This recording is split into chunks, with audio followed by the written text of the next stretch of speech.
Неофицијално во наредните денови Димитар Ковачевски и Арбен Таравари ќе имаат уште една средба. Тогаш веројатно ќе се отвори темата за проширување на владата, што и покрај бројните шпекулации не била разговарана вчера, како што тврдат обајцата. И денеска премиерот објаснува дека се разговарало за европската иднина на земјата и 130 блокирани закони во собранието. Не разговаравме конкретно за влез во владата или, како што вие ме прашавте, за ресори во кои што би била преземена одговорност. Таков разговор немаше вчера. И ако имаме состаноци во идниот период, тогаш нормално, како што и вчера бевте информирани, тогаш благовремено ќе биде и најавена средба доколку се случи и резултатите од таа средба.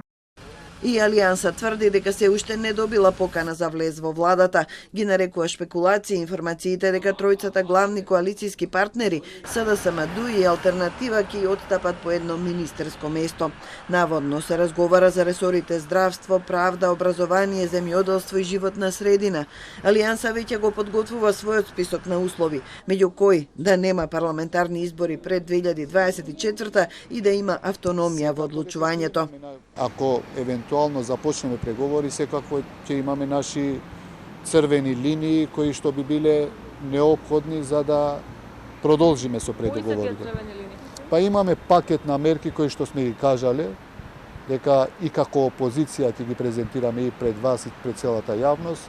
Ако евентуално започнеме преговори, најверојатно тој сет на мерки ќе бидат и нашиот услов за евентуално започнување и влегување во влада. Наредните денови Ковачевски ги продолжува поединечните разговори со партиите, што ги нарекува продолжение на лидерската средба. Негов нареден соговорник е Павле Трајанов од Демократскиот сојуз, а темата е иста и поврзана со европската агенда. За сите меѓулидерски разговори на дневна основа ги информирал ДУИ, ЛДП, НСДП и сите коалицијски партнери.